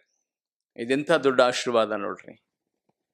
ಯಾರು ಕೃತಜ್ಞತಾ ಸ್ತೋತ್ರಗಳನ್ನ, ದೇವರಿಗೆ ಮಾಡಿದಂಥ ಉಪಕಾರಗಳನ್ನ ಎಲ್ಲ ಸಂದರ್ಭಗಳಲ್ಲಿ ದೇವರಿಗೆ ಕೃತಜ್ಞತಾ ಸ್ತುತಿ ಸ್ತೋತ್ರಗಳನ್ನು ಸಮರ್ಪಿಸ್ತಾರೋ ಅವರಿಗೆ ದೇವರು ರಕ್ತ ಸಂಬಂಧಿಯಾಗಿ ಮಾರ್ಪಡ್ತಾನಂತೆ. ರಕ್ತ ಸಂಬಂಧಿಯಾಗಿ. ಫಾಸ್ಟೇ ಹಾಗೆ ಹೇಳಿದರೆ ಹೇಗೆ? ಆ ವಚನದ ಮೂಲಕವಾಗಿ ನಮಗೆ ಪ್ರೂವ್ ಮಾಡ್ರಿ ಎಂಬುದಾಗಿ ಕೇಳ್ತಾ ಇದ್ದೀರಾ? ಹಾಗಾದ್ರೆ ಓದ್ರಿ ಮತ್ತಾಯನ ಬರೆದ ಸುವಾರ್ತೆ 12ನೇ ಅಧ್ಯಾಯ ಅದರ 49 ಮತ್ತು 50ನೇ ವಚನ. ಶಿಷ್ಯರ ಕಡೆಗೆ ಕೈ ತೋರಿಸಿ, ಇಗೋ ನನ್ನ ತಾಯಿ, ನನ್ನ ಸಹೋದರರು, ನನ್ನ ತಂದೆಯ ಚಿತ್ತದಂತೆ ನಡೆಯುವವನೇ ನನಗೆ ತಮ್ಮನು ತಂಗಿಯೂ ತಾಯಿಯೂ ಆಗಬೇಕು ಅಂತ. Amen, hallelujah. ಯಾರದ್ದೇ ರಕ್ತ ಸಂಬಂಧಿಕರು? ನಾವು ನೋಡಿದೀವಲ್ಲ, ದೆನಾಕ ಸ್ತೋತ್ರವಾಗ್ಲಿ ಒಂದು ಥೆಸಲೋನಿಕ ಬರೆದ ಪತ್ರಿಕೆ 16, 17, 18 ವಚನದಲ್ಲಿ ದೇವರ ಚಿತ್ತ ಏನು? ದೇವರಿಗೆ ಯಾವಾಗಲೂ ಕೃತಜ್ಞತಾ ಸ್ತೋತ್ರಗಳನ್ನು ಮಾಡುವುದೇ ದೇವರ ಚಿತ್ತ. ಇಲ್ಲಿ ದೇವರು ಯೇಸು ಸ್ವಾಮಿ ಹೇಳ್ತಿರುವಂತಹ ಸಂಗತಿ ನಿಮಗೆಲ್ಲರಿಗೂ ಗೊತ್ತು. ಆತನ ತಂದೆ ತಾಯಿಗಳು ಮತ್ತು ಆತನ ಅಣ್ಣ ತಮ್ಮಂದಿರು, ಅಕ್ಕ ತಂಗಿಯರು ಬರುವಂತಹ ಸಂದರ್ಭದಲ್ಲಿ ಅಲ್ಲಿರುವಂತಹ ಶಿಷ್ಯರು ಹೇಳ್ತಾ ಇರೋ, ಬೋಧಕನೇ ನಿನ್ನ ತಾಯಿ ಮತ್ತು ಅಣ್ಣ ತಮ್ಮಂದಿರು ಬರ್ತಾ ಇದ್ದಾರೆ ಎಂಬುದಾಗಿ. ಯೇಸು ಸ್ವಾಮಿ ಹೇಳುವಂಥ ಸಂಗತಿ ಏನು ಗೊತ್ತಾ? ಯಾರು ದೇವರ ಚಿತ್ತದ ಪ್ರಕಾರವಾಗಿ ನಡೀತಾರೋ ಅವರೇ ನನಗೆ ತಂದೆ ತಾಯಿ ಮತ್ತು ಅಣ್ಣ ತಮ್ಮಂದಿರು ಎಂಬುದಾಗಿ. ಇದೆಂಥ ಮಾತರಿ, ದೆನಾಕೆ ಸ್ತೋತ್ರವಾಗಲಿ. ದೇವರ ಚಿತ್ತ ಅಂದರೆ ಕರ್ತನಿಗೆ ಸ್ತೋತ್ರ ಮಾಡುವುದು, ಸ್ತುತಿ ಸಲ್ಲಿಸುವುದು, ದೇವರ ಚಿತ್ತವನ್ನು ನೆರವೇರಿಸುವುದು ಎಂಬುದಾಗಿ ನಾವು ಓದಿದ್ದೇವೆ. ಯಾವಾಗ ಕರ್ತನಿಗೆ ಸ್ತುತಿ ಸ್ತೋತ್ರಗಳನ್ನು ನಾವು ಸಮರ್ಪಿಸ್ತೇವೆ ಎಲ್ಲ ಸಂದರ್ಭಗಳಲ್ಲಿ ನಾವು ಕರ್ತನಿಗೆ ರಕ್ತ ಸಂಬಂಧಿಗಳಾಗಿ ಮಾರ್ಪಡ್ತೇವೆ. ರಕ್ತ ಸಂಬಂಧ ಅಂದರೆ ಏನು ಗೊತ್ತಾ? ಹಳ್ಳಿನಲ್ಲಿರುವಂಥ ತಮ್ಮ ಮಳೆ ಬಿದ್ದು ನೆಂದು ಹೋದರೆ, ಮಳೆಯಲ್ಲಿ ನೆಂದು ಹೋದರೆ, ಕನ್ನಡದಲ್ಲಿ ಒಂದು ಗಾದೆ ಇದೆ, ಹಳ್ಳಿನಲ್ಲಿರುವಂಥ ಒಬ್ಬ ತಮ್ಮ ಮಳೆನಲ್ಲಿ ನೆಂದು ಹೋದರೆ ಸಿಟಿನಲ್ಲಿರುವಂಥ ಅಣ್ಣನಿಗೆ ಜ್ವರ ಬರ್ತದೆ. ಸಿಟಿನಲ್ಲಿರುವಂಥ ಅಣ್ಣ ನೆಂದು ಹೋದರೆ ಹಳ್ಳಿನಲ್ಲಿರುವಂಥ ತಮ್ಮನಿಗೆ ಜ್ವರ ಬರ್ತದೆ. ಇದು ರಕ್ತ ಸಂಬಂಧ. ಇದು ರಕ್ತ ಸಂಬಂಧ. ಆತ್ಮೀಯ ದೇವಜನರೇ, ಕರ್ತನ ನಾಮಕ್ಕೆ ಮಹಿಮೆ ಸಲ್ಲಿಸ್ತೇನೆ. ಈ ಒಳ್ಳೆ ಸಮಯದಲ್ಲಿ ನಾವು ದೇವರಿಗೆ ರಕ್ತ ಸಂಬಂಧಿಗಳಾಗಿ ಮಾರ್ಪಡಬೇಕಂದ್ರೆ ದೇವರ ಚಿತ್ತವನ್ನು ನೆರವೇರಿಸುವಂತ ಮಕ್ಕಳಾಗಿ ನಾವು ಮಾರ್ಪಡಬೇಕು. ಹೌದು, ಯಾಕೆಂತ ಹೇಳಿದರೆ ಕರ್ತನ ಸನ್ನಿಧಾನದಲ್ಲಿ ನಾವು ನೋಡುತ್ತೇವೆ, ಬಹಳ ಜನರು ರಕ್ತ ಸಂಬಂಧದ ವಿಷಯದಲ್ಲಿ ಇವತ್ತು ಅನೇಕರು ತಮ್ಮ ತಮ್ಮ ರಕ್ತ ಸಂಬಂಧಿಕರನ್ನ ಪ್ರೀತಿ ಮಾಡೋದಿಲ್ಲ. ಆದರೆ ದೆನಾಕೆ ಮಹಿಮುಂಟಾಗಲಿ, ಇವತ್ತು ರಕ್ತ ಸಂಬಂಧದ ವಿಷಯದಲ್ಲಿ ನಾವು ನೋಡುವಂತವರಾಗಿದ್ದೇವೆ. ಯೋಸೇಫನ ಜೀವಿತವನ್ನು ಗಮನಿಸುವಾಗ ಆತನ ನೋಡೋದಕ್ಕೆ 11 ಜನ ಅಣ್ಣ ತಮ್ಮಂದಿರ ಬರ್ತಾರೆ. ಆ ಅಣ್ಣ ತಮ್ಮಂದಿರ ವಿಷಯದಲ್ಲಿ ಯೋಸೇಫನು ತೆಗೆದುಕೊಂಡಂತ ನಿರ್ಣಯ, 10 ಜನರಿಗೆ ಒಂದೊಂದು ಪಾಲನ್ನು ಕೊಟ್ರೆ ತನ್ನ ತಮ್ಮನಾಗಿರುವಂತ ಬೆನ್ಯಾಮಿನಿಗೆ ಎಷ್ಟು ಕೊಡ್ತಾನೆ ಹೇಳ್ರಿ? ಎಷ್ಟು ಪಾಲು ಹೆಚ್ಚು ಕೊಡ್ತಾನೆ? ಯಾರಿಗಾರು ಗೊತ್ತಿದ್ರೆ ಕಾಮೆಂಟ್ ಬಾಕ್ಸ್ ಅಲ್ಲಿ ಬರೀರಿ. 5 ಪಾಲು ಹೆಚ್ಚು ಕೊಡ್ತಾನೆ. 5 ಪಾಲು ಹೆಚ್ಚಿಗೆ ಆತನಿಗೆ ಕೊಡ್ತಾನೆ. ಹೌದು ಪ್ರೀತಿಯುಳ್ಳ ದೇವಜನರೇ, ಕರ್ತನ ಸನ್ನಿಧಾನದಲ್ಲಿ ಇದೇ ರಕ್ತ ಸಂಬಂಧ ಅಂತ ಕರೆಯಲ್ಪಡುವುದು. ದೆನಾಕೆ ಮಹಿಮುಂಟಾಗಲಿ. ನಾವು ಯಾವಾಗ ಕರ್ತನಿಗೆ ಕೃತಜ್ಞತಾ ಸ್ತೋತ್ರಗಳನ್ನು ಸಮರ್ಪಣೆ ಮಾಡ್ತೇವೋ ಆತನಿಗೆ ರಕ್ತ ಸಂಬಂಧಿಯಾಗಿರ್ತೇವೆ. ನಜರೇತಿನ ಯೇಸುವಿನ ನಾಮದಲ್ಲಿ ಆ ಸಂಬಂಧಿಯಾಗಿರುವಂಥ ಕರ್ತನು ನಾವು ಬೇಡುವುದಕ್ಕಿಂತಲೂ ಯೋಚಿಸುವುದಕ್ಕಿಂತಲೂ ಅತ್ಯಧಿಕವಾದದ್ದನ್ನೇ ನಮಗೆ ಕೊಡುತ್ತಲೇ ಬರ್ತಾ ಇರ್ತಾನೆ. ಆತನ ತನ್ನ ಮಕ್ಕಳಿಗೆ, ತನ್ನ ಸಂಬಂಧಿಕರಿಗೆ ಕೊಡದೆ, ತನ್ನ ಸದ್ಭಕ್ತರಿಗೆ ಕೊಡದೆ ಮತ್ತಾರಿಗೆ ಆತನು ಕೊಡೋದಕ್ಕೆ ಸಾಧ್ಯ? ಮತ್ತಾರಿಗೆ ಆತನು ಕೊಡೋದಕ್ಕೆ ಸಾಧ್ಯ? ಮೊಟ್ಟ ಮೊದಲನೇದಾಗಿ ನಾವು ಕರ್ತನಿಗೆ ಕೃತಜ್ಞತಾ ಸ್ತೋತ್ರಗಳನ್ನು ಸಲ್ಲಿಸುವಾಗ ವಿರೋಧಿಯ ಬಾಯನ್ನು ಕಟ್ಟುತ್ತೇವೆ. ಎರಡನೇದಾಗಿ ನಾವು ಕರ್ತನಿಗೆ ಸ್ತೋತ್ರ ಮಾಡುವಂಥ ಸಂದರ್ಭದಲ್ಲಿ ನಮ್ಮ ರಕ್ಷಣೆಗೋಸ್ಕರವಾಗಿ ಸ್ವತಃ ದೇವರೇ ಆತನು ಬರುವಂತವನಾಗಿದ್ದಾನೆ. ಮೂರನೇದಾಗಿ ಆತ್ಮೀಯ ದೇವಶ್ರೀ, ಕರ್ತನಿಗೆ ಕೃತಜ್ಞತಾ ಸ್ತೋತ್ರಗಳನ್ನು ಸಮರ್ಪಣೆ ಮಾಡಿ ಆತನ ಚಿತ್ತವನ್ನು ನೆರವೇರಿಸುವುದಾದರೆ ಆತನಿಗೆ ನಾವು ರಕ್ತ ಸಂಬಂಧಿ ಆಗುತ್ತೇವೆ. ನಾಲ್ಕನೇದಾಗಿ 18ನೇ ವಚನ, ಒಂದು ಥೆಸಲೋನಿಕೆ ಬರೆದ ಪತ್ರಿಕೆಯಲ್ಲಿ ನಾವು ನೋಡಿದ್ದೇವೆ, ದೆನಾಕೆ ಸ್ತೋತ್ರವಾಗಲಿ, ಪರಿಶುದ್ಧಾತ್ಮನನ್ನ ನಂದಿಸಬೇಡ್ರಿ ಎಂಬುದಾಗಿ. ಹೌದು ಪ್ರೀತಿಯುಳ್ಳ ದೇವಶ್ರೀ, ಪರಿಶುದ್ಧಾತ್ಮನೇ ನಮ್ಮ ಆತ್ಮದ ದೀಪವಾಗಿದ್ದಾನೆ. ಪರಿಶುದ್ಧಾತ್ಮನೇ ನಮಗೆ ಬೆಳಕಾಗಿದ್ದಾನೆ. ಆತನೇ ಮಾರ್ಗ ತೋರಿಸುವಂತ, ಸಮಮಟ್ಟದಲ್ಲಿ ನಡೆಸುವಂತ, ನಿಜವಾದ ದಾರಿಗಳನ್ನು ತೋರಿಸುವಂತ ಆತ್ಮನಾಗಿದ್ದಾನೆ. ಅನೇಕ ಸಂದರ್ಭಗಳಲ್ಲಿ ನಾವು ಚಿಂತೆಗೆ, ಕಳವಳಕ್ಕೆ, ನಿರಾಸೆಗೆ ಒಳಗಾಗುವಂತಹ ಸಂದರ್ಭದಲ್ಲಿ ಆ ಪರಿಶುದ್ಧಾತ್ಮ ದೇವರೇ ನಮಗೆ ತಕ್ಕ ಸಮಯದಲ್ಲಿ ಪ್ರಾರ್ಥನೆಯನ್ನು ಹೇಳಿಕೊಡುವಂತ ಆತ್ಮನಾಗಿದ್ದಾನೆ. ಅದಕ್ಕಾಗಿ ದೆನಾಕೆ ಸ್ತೋತ್ರವಾಗಲಿ, ನಾವು ಯಾವುದನ್ನ ಆರಿಸಿದ್ರು ಸದಾ ನಮ್ಮ ಆತ್ಮಿಕತೆ ಬದುಕಿನಲ್ಲಿ ಪರಿಶುದ್ಧಾತ್ಮನನ್ನ ಮಾತ್ರ ನಾವು ನಂದಿಸಬಾರದು, ಆತನನ್ನ ಮಾತ್ರ ನಾವು ಬಿಟ್ಟು ಬದುಕಬಾರದು. ನಸರೇತಿನ ಯೇಸುವಿನ ನಾಮದಲ್ಲಿ ಆ ಪರಿಶುದ್ಧಾತ್ಮನೇ ನಮ್ಮನ್ನ ದೇವರ ಪ್ರಸನ್ನತೆಯಲ್ಲಿ ನಡೆಸುವ ಆತನು, ನಮ್ಮ ಪ್ರಾರ್ಥನೆಗಳನ್ನು ಹೊತ್ತು ಹೋಗುವಂತ ಆತನು. ಅಷ್ಟು ಮಾತ್ರವಲ್ಲ, ದೇವರ ಚಿತ್ತವನ್ನ ನಮಗೆ ಪಡಿಸುವಂತವನೇ ಪರಿಶುದ್ಧಾತ್ಮನಾಗಿರೋದರಿಂದ ದೆನಾಕೆ ಸ್ತೋತ್ರವಾಗಲಿ. ಆ ಪರಿಶುದ್ಧಾತ್ಮನ ಕಾರ್ಯ ಏನು ಗೊತ್ತಾ?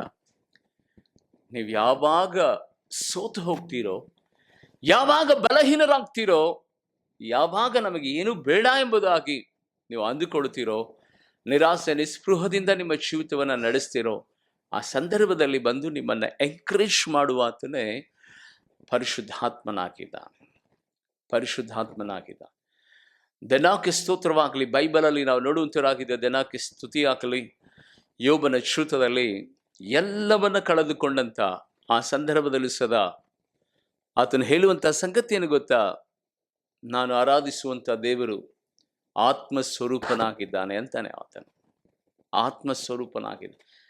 ಹೌದು, ಆತನ ಶ್ರುತದಲ್ಲಿ ಅಷ್ಟೊಂದು ಬಲ ಸಾಮರ್ಥ್ಯ ಬರೋದಕ್ಕೆ ಕಾರಣನೇ ಆತನು ದೇವರನ್ನ ನಂಬಿದನು, ದೇವರಾತ್ಮನನ್ನ ನಂಬಿದನು. ನಾನು ಆರಾಧಿಸುವಂತ ದೇವರು ಎಂಥವನೆಂಬುದಾಗಿ ಆತನು ಹೇಳ್ತಾನೆಂದ್ರೆ, ನಾನು ಆರಾಧಿಸುವ ದೇವರು ಆತ್ಮಸ್ವರೂಪನಾಗಿದ್ದಾನೆ ಅಂತಾನೆ. ಹೌದು ಪ್ರೀತಿಯುಳ್ಳ ದೇವಜನರೇ, ಅಂಥ ಬಲಹೀನ ಸಮಯದಲ್ಲಿಯೂ, ಅಂಥ ಇಕ್ಕಟ್ಟಿನ ಪರಿಸ್ಥಿತಿನಲ್ಲಿಯೂ, ಅಂಥ ವಿಧವಾದಂಥ ಎಲ್ಲವನ್ನ ಕಳೆದುಕೊಂಡು ನಿರಾಸೆಯಲ್ಲಿ ಬದುಕಿದಂಥ ಆ ಯೋಬನ ಜೀವಿತದಲ್ಲಿ 2ರಷ್ಟು ಆಶೀರ್ವಾದವನ್ನು ತಂದುಕೊಟ್ಟಿದ್ದು ಯಾರು ಗೊತ್ತಾ? ಬೇರೆ ಯಾರು ಅಲ್ಲ, ದೆನಾಕೆ ಸ್ತೋತ್ರವಾಗಲಿ. ಆತನ ಸ್ತೋತ್ರ ದೇವರೇ ಕೊಟ್ಟನು, ದೇವರೇ ತೆಗೆದುಕೊಂಡನು, ದೇವರ ನಾಮಕ್ಕೆ ಸ್ತೋತ್ರವಾಗಲಿ. ಅಂತ್ಯದಲ್ಲಿ ನಾವು ನೋಡುವಂತರಾಗಿದ್ದೇವೆ, 2ರಷ್ಟು ಆಶೀರ್ವಾದವನ್ನ ಅವನು ಹೊಂದಿಕೊಂಡನು. ಬೈಬಲಲ್ಲಿ ದಾವೀದನನ್ನು ನೋಡುತ್ತೇವೆ, ದೆನಾಕೆ ಸ್ತೋತ್ರವಾಗಲಿ. ಆತನಿಗೆ ವನವಾಸ, ಕಾಡಿನಲ್ಲಿ, ಅರಣ್ಯಗಳಲ್ಲಿ ಅಲೆದಾಡುವಂತ, ಗುಹೆಗಳಲ್ಲಿ ವಾಸ ಮಾಡುವಂತ ಒಂದು ಪರಿಸ್ಥಿತಿ. ಅಂತ ಪರಿಸ್ಥಿತಿಯಲ್ಲೂ ಸದಾ ದೇವರ ಹತ್ರ ಆತನು ಕೇಳುತ್ತಾನೆ, ಅಪ್ಪ ದೇವರೇ, ನಾನು ಪಾಪಿ, ನಾನು ತಪ್ಪು ಮಾಡಿದ್ದೇನೆ ಸ್ವಾಮಿ, ನಿನ್ನ ಪರಿಶುದ್ಧಾತ್ಮನನ್ನ ನನ್ನಿಂದ ತೆಗೆಯಬೇಡ ಎಂಬುದ. ಆತ್ಮನ ವಿಷಯದಲ್ಲಿ ದೆನಾಕೆ ಸ್ತೋತ್ರವಾಗಲಿ, ಅತ್ಯುನ್ನತವಾದಂಥ ಕೃಪೆಯನ್ನ ಆತನು ಹೊಂದಿದ್ದಕ್ಕೆ ಕಾರಣ ಏನು ಗೊತ್ತಾ? ಯಾವಾಗಲೂ ಸದಾ ನನ್ನ ಆತ್ಮವು ನಿನ್ನಾತ್ಮದೊಟ್ಟಿಗೆ ಯಾವಾಗಲೂ ಇರಬೇಕು ದೇವ ಎಂಬುದಾಗಿ ಅನೇಕ ಕೀರ್ತನೆಗಳಲ್ಲಿ ಆತನು ಸ್ಪಷ್ಟಪಡಿಸ್ತಾನೆ. ಅದಕ್ಕಾಗಿ ನಿನ್ನ ಬದುಕಿನಲ್ಲಿ ದೆನಾಕೆ ಸ್ತೋತ್ರವಾಗಲಿ. ಆ ಸ್ತೋತ್ರದ ಮಧ್ಯದಲ್ಲಿ ದೇವರ ಆತ್ಮನ ಪ್ರಸನ್ನತೆ ಬಹಳ ಪ್ರಾಮುಖ್ಯವಾದದ್ದು. ಅದಕ್ಕಾಗಿ ಪ್ರಪಂಚದಲ್ಲಿ ಏನು ಬೇಕಾದರೂ ಕಳೆದುಕೊಳ್ಳ್ರಿ, ಆದರೆ ದೇವರ ಆತ್ಮನನ್ನ ಮಾತ್ರ ನಂದಿಸಬೇಡ್ರಿ. ಆ ಆತ್ಮನೇ ನಿಮ್ಮ ಒಳಗಡೆ ವಾಸ ಮಾಡುತ್ತಾನೆ. ಯಾವಾಗಂದ್ರೆ ನೀನು ಕರ್ತನಿಗೆ ಸ್ತುತಿ ಸ್ತೋತ್ರಗಳನ್ನು ಸಲ್ಲಿಸುವಾಗ. ಕೊನೆಯದಾಗಿ, 5ನೇದಾಗಿ, ಆತ್ಮೀಯ ದೇವಶ್ರೀ, 1 ಯೋಹಾನ ಬರೆದ ಪತ್ರಿಕೆಯಲ್ಲಿ ಯೋಹಾನ ಸ್ಪಷ್ಟಪಡಿಸ್ತಾನೆ, ದೆನಾಕೆ ಸ್ತೋತ್ರವಾಗಲಿ. ಕಣ್ಣಿನಾಸೆ, ಶರೀರದಾಸೆ, ಬದುಕು ಬಾಳಿನ ಡಂಬ, ಇವೆಲ್ಲವೂ ಸದಾ ಒಂದು ದಿನ ನಶಿಸಿ ಹೋಗ್ತದೆ. ಆದರೆ ದೇವರ ಚಿತ್ತವನ್ನು ನೆರವೇರಿಸುವಂಥವನು ಅವನು ಯಾವಾಗಲೂ ಇರ್ತಾನಂತೆ, ಯಾವಾಗಲೂ ಇರ್ತಾನಂತೆ. ಆಮೇನ್. ದೆನಾಕಿ ಸ್ತೋತ್ರವಾಗಿ ಎಷ್ಟೊಂದು ಪ್ರಾಮುಖ್ಯವಾದಂಥ ವಾಗ್ದಾನ. ಆತ್ಮೀಯ ದೇವಜನರೇ, ಲೋಕದ ಆಕರ್ಷಣೆಗೆ ಒಳಗಾಗಿ, ಲೋಕದ ಸಂಗತಿಗಳಿಗೆ ಬಲಿಯಾಗಿ ಇವತ್ತು ಏನು ಬಿಡು, ನಾವು ಯಾಕೆ ಪ್ರಾರ್ಥನೆ ಮಾಡೋಣ, ಯಾಕೆ ನಾವು ಕೃತಜ್ಞತೆ ಸಲ್ಲಿಸೋಣ, ಯಾಕೆ ನಾವು ಸ್ತೋತ್ರ ಹೇಳೋಣ ಎಂಬುದಾಗಿ ಒಂದು ವೇಳೆ ನೀನು ನೆಗ್ಲೆಕ್ಟ್ ಮಾಡ್ತಿರುವುದಾದರೆ, ಈ ಫೆಬ್ರವರಿ ತಿಂಗಳಲ್ಲಿ ದೇವರು 5 ಆಶೀರ್ವಾದಗಳನ್ನು ದೇವರು ನಿನಗೆ ಕೊಡ್ತಾ ಇದ್ದಾನೆ. ಆ ಆಶೀರ್ವಾದಗಳು ಸಿಗಬೇಕಂದ್ರೆ ನೀನು ಮಾಡಬೇಕಾದದ್ದು ಒಂದೇ ಒಂದು, ಕರ್ತನಿಗೆ ಸ್ತುತಿ ಸ್ತೋತ್ರ ಕೃತಜ್ಞತೆಯನ್ನು ಸಲ್ಲಿಸಬೇಕು. ಮೊದಲನೇ ಆಶೀರ್ವಾದ, ನಿನ್ನ ಶತ್ರು ಆಗಿರುವಂಥ ವೈರಿಯ ಬಾಯಿ ಕಟ್ಟಲ್ಪಡ್ತದೆ, ಅವನು ನಿನ್ನನ್ನು ಬಿಟ್ಟು ಓಡಿ ಹೋಗ್ತಾನೆ. ಎರಡನೇದಾಗಿ, ರಕ್ಷಣೆ ಕೊಡುವುದಕ್ಕಾಗಿ ಯೇಸು ಸ್ವಾಮಿ ಬರ್ತಾನೆ. ಮೂರನೇದಾಗಿ, ಯಾವಾಗ ನಾವು ಕರ್ತನಿಗೆ ಸ್ತುತಿ ಸ್ತೋತ್ರ ಕೃತಜ್ಞತೆಯನ್ನು ಸಲ್ಲಿಸ್ತೇವೋ ಆತನಿಗೆ ರಕ್ತ ಸಂಬಂಧಿಗಳಾಗ್ತೇವೆ. ಯಾವಾಗ ಪರಿಶುದ್ಧಾತ್ಮ ಭರಿತನಾಗಿ ನಾವು ಕೃತಜ್ಞತಾ ಸ್ತೋತ್ರವನ್ನು ಸಲ್ಲಿಸ್ತೇವೋ ದೇನಾಕೆ ಸ್ತೋತ್ರವಾಗಲಿ, ಅದ್ಭುತಗಳನ್ನು ದೇವರು ನಡೆಸ್ತಾರೆ. ನಾಲ್ಕನೇದಾಗಿ, ನಾವು ಆತನ ಚಿತ್ತ ಅಂದರೆ ಕರ್ತನಿಗೆ ಸ್ತುತಿ ಸ್ತೋತ್ರ ಕೃತಜ್ಞತೆ ಸಲ್ಲಿಸುವುದೇ ಆತನ ಚಿತ್ತವನ್ನು ನೆರವೇರಿಸಿದರೆ ಯಾವಾಗಲೂ ನಾವು ಇರುತ್ತೇವೆ. ಲೋಕ ಇದ್ರೂ ಇಲ್ಲದೆ ಹೋದ್ರೂ ನಾವು ಯಾವಾಗಲೂ ಜೀವಿಸುವಂಥವರಾಗಿದ್ದೇವೆ. ಅದಕ್ಕಾಗಿ ದೇವರ ಮಕ್ಕಳ ಕರ್ತನ ಸನ್ನಿಧಾನದಲ್ಲಿ ಏನೇ ಆದರೂ ನಿನ್ನ ಬದುಕಿನಲ್ಲಿ ದೇವರ ಚಿತ್ತವನ್ನೇ ನೆರವೇರಿಸುವಂತಹ ಮನಸ್ಸು ನಿನ್ನದಾಗಿರಲಿ. ದೇವರ ಚಿತ್ತದ ಅನುಸಾರವಾಗಿ ನಿನ್ನ ಬದುಕನ್ನು ಏಸಯ್ಯ ಕಟ್ಟು ಎಂಬುದಾಗಿ ಪ್ರತಿದಿನವೂ ಕಷ್ಟದಲ್ಲಿಯೂ ನಷ್ಟದಲ್ಲಿಯೂ ಸಂತೋಷದಲ್ಲಿಯೂ ಸಂಭ್ರಮದಲ್ಲಿಯೂ ವೇದನೆಯಲ್ಲಿಯೂ ದುಃಖದಲ್ಲಿಯೂ ದೇವ ನಿನಗೆ ಸ್ತೋತ್ರ, ನಿನಗೆ ಮಹಿಮೆ, ನಿನಗೆ ಘನತೆ, ನಿನಗೆ ಕೃತಜ್ಞತೆ. ಯಾಕೆಂದರೆ ದೇನಾಕೆ ಸ್ತೋತ್ರವಾಗಲಿ, ಪ್ರತಿಯೊಂದು ಕಾರ್ಯಗಳಿಗೆ ನಾವು ಕೃತಜ್ಞತೆ ಸಲ್ಲಿಸುವಾಗ ನಮ್ಮ ಸ್ನೇಹಿತ, ನಮ್ಮ ಮಿತ್ರ ಆತ ನಮ್ಮ ಜೊತೆಯಲ್ಲಿ ಇರ್ತಾನೆ, ನಮ್ಮ ಏಸಯ್ಯ. ಒಂದು ಸ್ವಾರಸ್ಯಕರವಾದಂಥ ಘಟನೆ ಹೇಳಿ ನಾನು ನಿಮಗೋಸ್ಕರವಾಗಿ ಪ್ರಾರ್ಥನೆ ಮಾಡ್ತೇನೆ. ಇಬ್ಬರು ಬರ್ತಾರೆ ನಮ್ಮ ಬಳಿನಲ್ಲಿ. ಇಬ್ಬರಲ್ಲಿ ಒಬ್ಬರಿಗೆ ನೀವು ಯಾವಾಗಲೂ ಹೇಳ್ತಾ ಇರ್ತೀರಿ, ಓ ನೀನು ಅದ್ಭುತನಾಗಿರುವಂಥ ವ್ಯಕ್ತಿ, ನೀನು ಪರಾಕ್ರಮಶಾಲಿಯಾಗಿರುವಂಥ ವ್ಯಕ್ತಿ, ನಿನ್ನಿಂದ ಯಾವ ಸಂಗತಿಗಳು ಸಾಧ್ಯವಿಲ್ಲ, ಎಲ್ಲ ಸಾಧ್ಯ, ನೀನು ಎಷ್ಟು ಉನ್ನತನಾದಂಥ ವ್ಯಕ್ತಿ, ಎಷ್ಟು ಅದ್ಭುತನಾಗಿರುವಂಥ ವ್ಯಕ್ತಿ ಅಂತ ಒಬ್ಬನನ್ನ ನಾವು ಹೊಗಳ್ತಾ ಇರುವುದಾದರೆ ಇನ್ನೊಬ್ಬ ವ್ಯಕ್ತಿಯಲ್ಲಿ ನಿಂತ್ಕೊಳ್ಳೋದಕ್ಕೆ ಸಾಧ್ಯನಾ? ಹೊಗಳಿಕೆಗೆ ಪಾತ್ರನು, ಸ್ತುತಿಗೆ ಪಾತ್ರನಾಗಿರುವಂಥ ದೇವರಿಗೆ ನಾವು ಹೊಗಳುತ್ತಿರುವಾಗ ಶತ್ರು ನಮ್ಮ ಬಳಿನಲ್ಲಿ ನಿಂತ್ಕೊಳ್ಳೋಕೆ ಸಾಧ್ಯನಾ? ಇನ್ನೊಬ್ಬ ವ್ಯಕ್ತಿನೇ ಶತ್ರು, ಅವ್ನು ನಿಂತ್ಕೊಳ್ಳೋದಕ್ಕೆ ಸಾಧ್ಯನಾ? ಬೇಡಪ್ಪ, ಇವ್ರ ಸವಾಸ, ದೇವರಿಗೆ ಹೊಗಳ್ತಾ ಇದ್ದಾರೆ, ನಾನು ಯಾಕಿರಲಿ ಅಂತ ಓಡೋಗ್ಬಿಡ್ತಾನೆ. ನೂತನವಾದ ಫೆಬ್ರವರಿ ತಿಂಗಳಲ್ಲಿ ನಿನ್ನ ಬಾಯಿ, ನಿನ್ನ ಮನಸ್ಸು, ನಿನ್ನ ಹೃದಯ, ನಿನ್ನ ಹಾರ್ಟ್ ಬೀಟ್, ನಿನ್ನ ರಕ್ತದ ಕಣಕಣಗಳೆಲ್ಲವೂ ಸುಧಾ ಕರ್ತನಿಗೆ ಕೃತಜ್ಞತಾ ಸ್ತೋತ್ರವನ್ನು ಸಲ್ಲಿಸುತ್ತಲೇ ಇರುವುದಾದರೆ ಯಾವ ಶತ್ರು, ಯಾವ ವಿಧವಾದ ಮಾಟ ಮಂತ್ರ, ಯಾವ ತಡೆಗಳು, ಯಾವ ಇಕ್ಕಟ್ಟುಗಳು, ಯಾವುದೇ ವಿಧವಾದಂಥ ಕೊರತೆ ನನಗೆ ಬರದ ರೀತಿಯಲ್ಲಿ ಈ ಲೋಕದಲ್ಲಿ ಮಾತ್ರವಲ್ಲ, ಕರ್ತನ ಬರುಣದ ತನಕ ಈ ಲೋಕ ನಾಶವಾದರೂ ಸದಾ ನೀನನ್ನು ಮಾತ್ರ ದೇವರು ಸ್ಥಿರವಾಗಿ ಇರಿಸುವಂಥದ್ದಾಗಿದೆ. ದೇವ ಸೇವಕನಾಗಿದ್ದುಕೊಂಡು ಯೇಸುವಿನ ನಾಮದಲ್ಲಿ ಸ್ತೋತ್ರ ಮಾಡುವಂಥ ನಿಮಗೂ, ನಿಮ್ಮ ಮಕ್ಕಳಿಗೂ, ನಿಮ್ಮ ಮೊಮ್ಮಕ್ಕಳಿಗೂ ದೇವರು ಈ ವಾಗ್ದಾನಗಳ, ಈ ವಿಶೇಷವಾದಂಥ ಫೆಬ್ರವರಿ ತಿಂಗಳಿನ ದೇನಾಕೆ ಸ್ತೋತ್ರವಾಗಲಿ, ಕೃತಜ್ಞತಾ ಸ್ತೋತ್ರಗಳನ್ನು ಸಮರ್ಪಿಸುವಂಥ ನಿಮ್ಮೆಲ್ಲರ ಬದುಕಿನಲ್ಲಿ ಇನ್ನೂ ಉನ್ನತವಾದಂಥ ಈ 5 ಆಶೀರ್ವಾದಗಳಿಂದ ತುಂಬಿ ನಡೆಸಲಿ. ಎಲ್ಲ ಮಹಿಮೆ ಮಹತ್ವ ದೇವರಿಗೆ ಸಲ್ಲಿಸ್ತೇನೆ. ಕಣ್ಣುಗಳನ್ನು ಮುಚ್ಚಿ ನಾವು ಪ್ರಾರ್ಥನೆ ಮಾಡಿಕೊಳ್ಳೋಣ. ಪರಿಶುದ್ಧನಾಗಿರುವಂತಹ ನನ್ನ ತಂದೆಯಾದ ದೇವರೇ, ನಜರೇತಿನ ಯೇಸುವಿನ ನಾಮದಲ್ಲಿ ದೇವ ನಿನ್ನ ವಾಕ್ಯದ ಮೂಲಕವಾಗಿ ನಮ್ಮನ್ನು ಸಂತೈಸಿ ಫೆಬ್ರವರಿ ತಿಂಗಳನ್ನು ಹಾದು ಬರುವಂತೆ ನೀನು ಕೃಪೆ ಮಾಡಿದಿ. ನಜರೇತಿನ ಯೇಸುವಿನ ರಕ್ತದಲ್ಲಿ ಕರ್ತನೆ ಸ್ವಾಮಿ, ಈ ಸಂದೇಶವನ್ನು ಆಲಿಸುತ್ತಿರುವಂಥ ಒಬ್ಬೊಬ್ಬರ ಆತ್ಮಿಕ ಮನಕಣ್ಣುಗಳನ್ನು ನೀನು ತೆರೆ ಮಾಡು. ದೇವಾದಿ ದೇವನೇ ಕರ್ತನೆ, ಪ್ರತಿಯೊಂದು ಸಂದರ್ಭದಲ್ಲಿಯೂ, ಪ್ರತಿಯೊಂದು ದೇವರೇ ಕರ್ತನೆ ಪರಿಸ್ಥಿತಿಗಳಲ್ಲಿಯೂ ದೇವ ಕರ್ತನೆ ನಿನಗೆ ಕೃತಜ್ಞತಾ ಸ್ತೋತ್ರಗಳನ್ನು ಸಲ್ಲಿಸಬೇಕು. ಅದು ದೇವರ ಚಿತ್ತ ಎಂಬುದಾಗಿ ನಿನ್ನ ಚಿತ್ತವನ್ನು ನೆರವೇರಿಸುವಂಥ ಪ್ರತಿಯೊಬ್ಬರಿಗೂ ಈ 5 ದಿವ್ಯಾಶೀರ್ವಾದಗಳನ್ನು ದೇವರೇ ಅವರಿಗೂ ಅವರ ಕುಟುಂಬಕ್ಕೆ ನೀನು ಕೊಟ್ಟು ನೀನು ನಡೆಸುವಂಥ ನಾವು ತಂದೆಯಾದ ದೇವರೇ ಕರ್ತನೆ, ನಿನ್ನ ವಿನೂತನವಾದಂಥ ಪ್ರಸನ್ನತೆ ದೇವ ಕರ್ತನೆ ಈ ಕುಟುಂಬಗಳನ್ನು ಈ ತಿಂಗಳ ಪೂರ್ತಿ ಕಾದು ಕಾಪಾಡಲಿ. ಮಕ್ಕಳು ಬರೆಯುತ್ತಿರುವಂಥ ಎಕ್ಸಾಮಿನೇಷನ್ಗಳಿಗಾಗಿ ದೇವರೇ ಕರ್ತನೆ ಸ್ವಾಮಿ, ಪ್ರಿಪರೇಟರಿ ಎಕ್ಸಾಮಿನೇಷನ್ಗಳಿಗಾಗಿ, ಲ್ಯಾಬ್ಗಳಿಗಾಗಿ ನಾವು ಸ್ತೋತ್ರ ಮಾಡುತ್ತೇವೆ. ಪ್ರತ್ಯೇಕವಾಗಿ ಈ ತಿಂಗಳಲ್ಲಿ ತಂದೆಯಾದ ದೇವರೇ ನಡೆಯುವಂತಹ ದೇವರೇ ಸೆಕೆಂಡ್ PUC ಎಕ್ಸಾಮಿನೇಷನ್ಗಾಗಿ ವರ್ಷವಿಡೀ ಓದಿದಂಥ ನಿನ್ನ ಮಕ್ಕಳ ವಿದ್ಯಾಭ್ಯಾಸವನ್ನ ನೀನು ಕರ್ತನೆ ಆಶೀರ್ವಾದ ಮಾಡಿ ಅವರಿಗೆ ಮೆಮೊರಿ ಪವರ್ ಅನ್ನು ಕೊಟ್ಟು ನೀನು ಆಶೀರ್ವದಿಸು. ಪ್ರತ್ಯೇಕವಾಗಿ ದೇವರೇ ಇವತ್ತು ಕಾಣಿಕೆಯನ್ನು ಸಮರ್ಪಣೆ ಮಾಡಿದಂಥ ಗಿರೀಶ್ ಬ್ರದರ್ ಅವ್ರಿಗಾಗಿಯೂ, ಸುವರ್ಣಲಕ್ಷ್ಮಿ ದೇವಾಕರ್ತನೆ ಸ್ವಾಮಿ ಹೆಸರನ್ನು ಹೇಳದೇ ಇರುವಂಥ ಸಹೋದರನಿಗಾಗಿಯೂ, ಪ್ರತ್ಯೇಕವಾಗಿ ಪ್ರಕಾಶ್ ಸತ್ಯಂ ಅವರಿಗಾಗಿ ನಾವು ವಂದನೆ ಸಲ್ಲಿಸ್ತೇವೆ. ಈ ಕಾಣಿಕೆಗಳನ್ನು ನೀನು ಸನ್ನಿಧಿ ಸೇವೆಯಲ್ಲಿ ಉಪಯೋಗಿಸುವಾಗ ಪರಲೋಕದ ಬಾಗಿಲುಗಳನ್ನು ಇವರಿಗಾಗಿ ತೆರೆ ಮಾಡು. ಇವರಿಗೂ ಇವರ ಕುಟುಂಬಕ್ಕೆ ಬೇಕಾದಂಥ ಎಲ್ಲ ಅಗತ್ಯತೆ, ಆರೋಗ್ಯ, ಸಮಾಧಾನವನ್ನು ಕೊಟ್ಟು ನಡೆಸುವಂತ ನಾವು ಎಲ್ಲ ಮಹಿಮೆ ಮಹತ್ವ ನಿಮಗೆ ಸಲ್ಲಿಸ್ತೇವೆ. ಯೇಸುವಿನ ನಾಮದಲ್ಲಿ ಬೇಡಿ ಪ್ರಾರ್ಥಿಸ್ತೇನೆ ನನ್ನ ಪರಲೋಕದ ತಂದೆಯಾದ ದೇವರೇ. ಆಮೇನ್, ಆಮೇನ್.